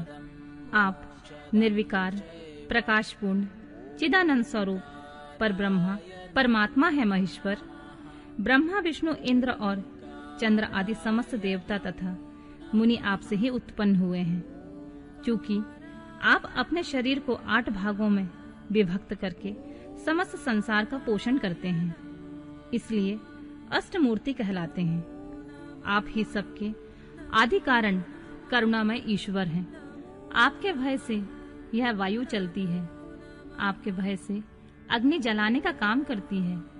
आपके भय से सूर्य तपता है और आपके ही भय से मृत्यु सब ओर दौड़ती फिरती है। दया सिंधु महेशान परमेश्वर, प्रसन्न होइए, हम नष्ट और अचेत हो रहे हैं, अतः सदा ही हमारी रक्षा कीजिए नाथ। करुणानिधि शंभु, आपने अब तक नाना प्रकार की आपत्तियों से जिस तरह हमें सदा सुरक्षित रखा है, आज उसी तरह आप हमारी रक्षा कीजिए। नाथ दुर्गेश, आप शीघ्र ही कृपा करके इस अपूर्ण यज्ञ का और प्रजापति दक्ष का भी उद्धार कीजिए। भक्त को अपनी आंखें मिल जाएं, यजमान दक्ष जीवित हो जाएं, पूषा के दांत जम जाएं और भृगु की दाढ़ी मूछ पहले जैसी हो जाए। शंकर, आयुधों और पत्थरों की वर्षा से जिनके अंग भंग हो गए हैं, उन देवता आदि पर आप सर्वथा अनुग्रह करें, जिससे उन्हें पूर्णतः आरोग्य लाभ हो। नाथ, यज्ञ कर्म पूर्ण होने पर जो कुछ शेष रहे, वह सब आपका पूरा पूरा भाग हो, उसमें और कोई हस्तक्षेप ना करे। रुद्रदेव, आपके भाग से ही यज्ञ पूर्ण हो, अन्यथा नहीं। ऐसा कहकर मुझ ब्रह्मा के साथ सभी देवता अपराध क्षमा कराने के लिए उद्यत हो हाथ जोड़कर भूमि पर दंड के समान पड़ गए। ब्रह्मा जी कहते हैं, नारद, मुझ ब्रह्मा, लोकपाल, प्रजापति तथा मुनियों सहित श्रीपति विष्णु के अनुनय विनय करने पर परमेश्वर शिव प्रसन्न हो गए। देवताओं को आश्वासन देकर हंसकर उन पर परम अनुग्रह करते हुए करुणा निधान परमेश्वर शिव ने कहा, बोले, सूर्यश्रेष्ठ ब्रह्मा और विष्णु देव, आप दोनों सावधान होकर मेरी बात सुने। मैं सच्ची बात कहता हूँ तात, आप दोनों की सभी बातों को मैंने सदा माना है। दक्ष के यज्ञ का यह विध्वंस मैंने नहीं किया। दक्ष स्वयं ही दूसरों से द्वेष करते हैं। दूसरों के प्रति जैसा बर्ताव किया जाएगा, वह अपने लिए ही फलित होगा। अतः ऐसा कर्म कभी नहीं करना चाहिए जो दूसरों को कष्ट देने वाला हो। दक्ष का मस्तक जल गया है, इसलिए इनके सिर के स्थान में बकरे का सर जोड़ दिया जाए। भग देवता मित्र की आंख से अपने यज्ञ भाग को देखें। तात, पूषा नामक देवता जिनके दांत टूट गए हैं, यजमान के दांत से भली भांति पिसे गए ये ज्ञान का भक्षण करें। मैंने सच्ची बात बताई है। मेरा विरोध करने वाले भृगु की दाढ़ी के स्थान पर बकरे की दाढ़ी लगा दी जाए। शेष सभी देवताओं के जिन्होंने मुझे यज्ञ भाग के रूप में यज्ञ की अवशिष्ट वस्तुएं दी हैं, सारे अंग पहले की भांति ठीक हो जाएं। अर्धवीयों आदि याज्ञिकों में से जिनकी भुजाएं टूट गई हैं, वे अश्विनी कुमारों की भुजाओं से, और जिनके हाथ नष्ट हो गए हैं, वे पूषा के हाथों से अपने काम चलाएं। यह मैंने आप लोगों को प्रेमवश कहा है। ब्रह्मा जी कहते हैं, नारद, ऐसा कहकर वेद का अनुसरण करने वाले सुर सम्राट चराचर पति दयालु परमेश्वर महादेव जी चुप हो गए। भगवान शंकर का वह भाषण सुनकर श्री विष्णु और ब्रह्मा सहित संपूर्ण देवता संतुष्ट हो उन्हें तत्काल साधुवाद करने लगे। तदनंतर भगवान शंभु को आमंत्रित करके मुझ ब्रह्मा और देवर्षियों के साथ श्री विष्णु अत्यंत हर्षपूर्वक पुनः दक्ष की यज्ञशाला की ओर चल पड़े। इस प्रकार उनकी प्रार्थना से भगवान शंभु, विष्णु आदि देवताओं के साथ कनखल में स्थित प्रजापति दक्ष की यज्ञशाला में पधारे। उस समय रुद्रदेव ने वहां यज्ञ का और विशेषतः देवताओं तथा ऋषियों का जो वीरभद्र के द्वारा विध्वंस किया गया था, उसे देखा। स्वाहा, स्वधा, पूषा, तुष्टि, धृति, सरस्वती और अन्य समस्त ऋषि, पितर अग्नि तथा अन्यान्य बहुत से यक्ष, गंधर्व और राक्षस वहां पड़े थे। उनमें से कुछ लोगों के अंग तोड़ डाले गए थे, कुछ लोग के बाल नोच लिए गए थे और कितने ही उस समरांगण में अपने प्राणों से हाथ धो बैठे थे। उस यज्ञ की वैसी दुर्वस्था देखकर भगवान शंकर ने अपने गणनायक महापराक्रमी वीरभद्र को बुलाकर हंसते हुए कहा, महाबाहु वीरभद्र, तुमने यह कैसा काम किया? तात, तुमने थोड़ी ही देर में देवता तथा ऋषि आदि को बड़ा भारी दंड दे दिया। वत्स, जिसने ऐसा द्रोहपूर्ण कार्य किया है, उस विलक्षण यज्ञ का आयोजन किया है और जिसे ऐसा फल मिला है, उस दक्ष को तुम शीघ्र यहाँ ले आओ। भगवान शंकर के ऐसा कहने पर वीरभद्र ने बड़ी उतावली के साथ दक्ष का धड़ लाकर उनके सामने डाल दिया। दक्ष के उस शव को सिर से रहित देखकर लोक कल्याणकारी भगवान शंकर ने आगे खड़े हुए वीरभद्र से हंसकर पूछा, दक्ष का सिर कहाँ है? तब प्रभावशाली वीरभद्र ने कहा, प्रभु शंकर, मैंने तो उसी समय दक्ष के सिर को आग में होम कर दिया था। वीरभद्र की यह बात सुनकर भगवान शंकर ने देवताओं को प्रसन्नता पूर्वक वैसी ही आज्ञा दी जो पहले दे रखी थी। भगवान भव ने उस समय जो कुछ कहा उसकी मेरे द्वारा पूर्ति कराकर श्री हरि आदि सब देवताओं ने भृगु आदि सबको शीघ्र ही ठीक कर दिया। तदनंतर शंभु के आदेश से प्रजापति के धड़ के साथ यज्ञ पशु बकरे का सिर जोड़ दिया गया। उस सिर के जोड़े जाते ही शंभु के शुभ दृष्टि पड़ने से प्रजापति के शरीर में प्राण आ गए और वे तत्काल सोकर जगे हुए पुरुष के भांति उठकर खड़े हो गए। उठते ही उन्होंने अपने सामने करुणानिधि भगवान शंकर को देखा। देखते ही दक्ष के हृदय में प्रेम उमड़ आया। उस प्रेम ने उनके अंतःकरण को निर्मल और प्रसन्न कर दिया।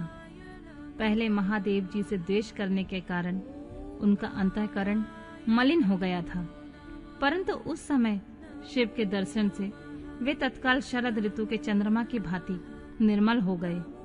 उनके मन में भगवान शिव की स्तुति करने का विचार उत्पन्न हुआ, परंतु वे अनुरागाधिक्य के कारण अपनी तथा मरी हुई पुत्री का स्मरण करके व्याकुल हो जाने के कारण तत्काल उनका स्तवन न कर सके। थोड़ी देर बाद मन स्थिर होने पर दक्ष ने लज्जित होकर लोक शंकर शिव शंकर को प्रणाम किया और उनकी स्तुति आरंभ की।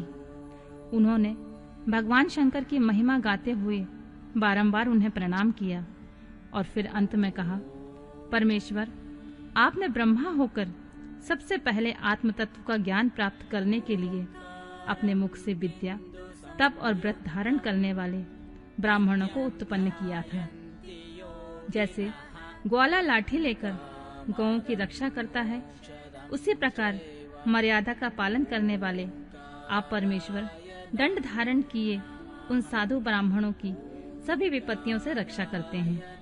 मैंने दुर्वचन रूपी वाणों से आपका परमेश्वर को बीन डाला था, फिर आप मुझ पर अनुग्रह करने के लिए यहाँ आ गए।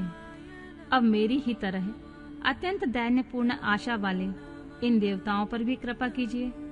भक्त वत्सल दीनबंधु शंभु, मुझ में आपको प्रसन्न करने के लिए कोई गुण नहीं है। आप षड्विध ऐश्वर्य से संपन्न परात्पर परमात्मा हैं, अतः अपने ही बहुमूल्य उदारतापूर्ण वर्ताव से मुझ पर संतुष्ट हों।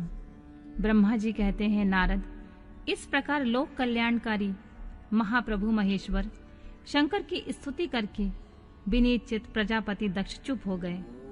तदनंतर श्री विष्णु ने हाथ जोड़कर भगवान वृषभध्वज को प्रणाम करके प्रसन्नता पूर्ण हृदय और गदगद वाणी के द्वारा उनकी स्तुति प्रारंभ की। तदनंतर मैंने कहा, देवाधिदेव महादेव, करुणा सागर प्रभु, आप स्वतंत्र परमात्मा हैं, अद्वितीय एवं अविनाशी परमेश्वर हैं। देव ईश्वर, आपने मेरे पुत्र पर अनुग्रह किया है। अपने अपमान की ओर कुछ भी ध्यान न देकर दक्ष के यज्ञ का उद्धार कीजिए। देवेश्वर, आप प्रसन्न होइए और समस्त शापों को दूर कीजिए। आप सज्ञान हैं, अतः आप ही मुझ कर्तव्य की ओर प्रेरित करने वाले हैं। आप ही अकर्तव्य को रोकने वाले हैं। महामुनि, इस प्रकार परम महेश्वर की स्तुति करके मैं दोनों हाथ जोड़कर मस्तक झुकाकर खड़ा हो गया। तब सुंदर विचार रखने वाले इंद्र आदि देवता और लोकपाल शंकर देव की स्तुति करने लगे। उस समय भगवान शिव का मुखारबिंद प्रसन्नता से खिल उठा था। इसके बाद प्रसन्नचित हुए समस्त देवताओं, दूसरे दूसरे सिद्धों, ऋषियों और प्रजापतियों ने भी शंकर जी का सहर्ष स्तवन किया। इसके अतिरिक्त उपदेवों, नागों, सदस्यों तथा ब्राह्मणों ने पृथक पृथक प्रणाम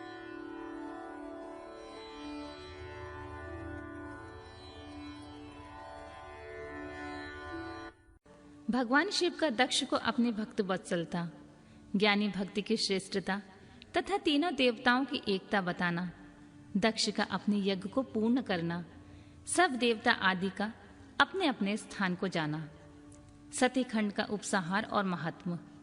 ब्रह्मा जी कहते हैं, नारद, इस प्रकार श्री विष्णु के, मेरे, देवताओं और ऋषियों के तथा अन्य लोगों की स्तुति करने पर महादेव जी बड़े प्रसन्न हुए।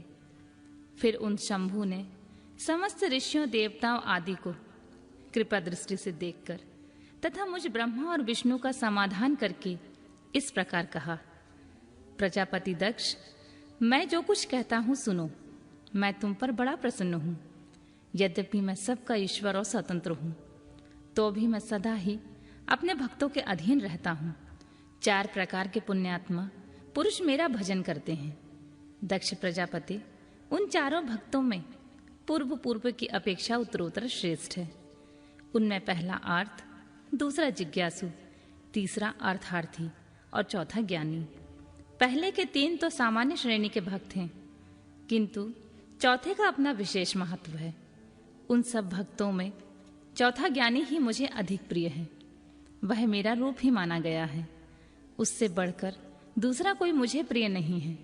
यह मैं सत्य सत्य कहता हूँ। मैं आत्मज्ञ हूँ। वेद वेदांत के पारगामी विद्वान ज्ञान के द्वारा मुझे जान सकते हैं। जिनकी बुद्धि मंद है वे ही ज्ञान के बिना मुझे पाने का प्रयत्न करते हैं। कर्म के अधीन हुए मूढ़ मानव मुझे वेद, यज्ञ, दान और तपस्या द्वारा कभी भी नहीं पा सकते हैं। अतः दक्ष, आज से तुम बुद्धि के द्वारा मुझ परमेश्वर को जानकर ज्ञान का आश्रय ले समाहित चित्त से होकर कर्म करो। प्रजापति, तुम उत्तम बुद्धि के द्वारा मेरी दूसरी बात भी सुनो। मैं अपने सगुण स्वरूप के विषय में इस गोपनीय रहस्य को धर्म की दृष्टि से तुम्हारे सामने प्रकट करता हूँ। जगत का परम कारण रूप मैं ही ब्रह्मा और विष्णु हूँ। मैं सबका आत्मा, ईश्वर और साक्षी हूँ। स्वयं प्रकाश तथा निर्विशेष हूँ। मुने, अपनी त्रिगुणात्मिकता माया को स्वीकार करके ही मैं जगत के सृष्टि, पालन और संहार करता हुआ उन क्रियाओं के अनुरूप ब्रह्मा, विष्णु और रुद्र नाम धारण करता हूँ। उस अद्वितीय केवल मुझ पर ब्रह्मा परमात्मा में ही अज्ञानी पुरुष ब्रह्मा, ईश्वर तथा अन्य समस्त जीवों को भिन्न रूप से देखता है। जैसे मनुष्य अपने सिर और हाथ आदि अंगों में ये मुझसे भिन्न है, ऐसी परकीय बुद्धि कभी नहीं करता। उसी तरह मेरा भक्त प्राणी मात्र से मुझसे भिन्नता नहीं देखता। दक्ष, मैं ब्रह्मा और विष्णु तीनों स्वरूपतः एक ही हैं तथा हम ये संपूर्ण जीव रूप हैं। ऐसा समझकर जो हम तीनों देवताओं में भेद नहीं देखता है वही शांति प्राप्त करता है। जो नराधम हम तीनों देवताओं में भेद बुद्धि रखता है वह निश्चित ही जब तक चंद्रमा और तारे रहते हैं तब तक नरक में निवास करता है। दक्ष, यदि कोई विष्णु भक्त होकर मेरी निंदा करेगा और मेरा भक्त होकर विष्णु की निंदा करेगा तो तुम्हें दिए हुए पूर्वोक्त सारे शाप उन्हीं दोनों को प्राप्त होंगे और निश्चय ही उन्हें तत्वज्ञान की प्राप्ति नहीं हो सकती है। सब देवता, मुनि आदि को उस अवसर पर बड़ा हर्ष हुआ। कुटुंब सहित दक्ष बड़ी प्रसन्नता के साथ शिव भक्ति में तत्पर हो गया। वे देवता आदि भी शिव को ही सर्वेश्वर जानकर भगवान शिव के भजन में लग गए। जिसने जिस प्रकार परमात्मा शंभु की स्तुति की थी उसे उसी प्रकार संतुष्ट चित्त हुए शंभु ने वर दिया। मुने तदनंतर भगवान शिव की आज्ञा पाकर प्रसन्न चित्त हुए शिव भक्त दक्ष ने शिव के अनुग्रह से अपना यज्ञ पूरा किया।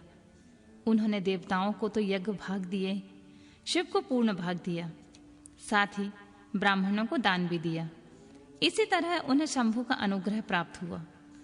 इस प्रकार महादेव जी के उस महान कर्म का विधि पूर्वक वर्णन किया गया है।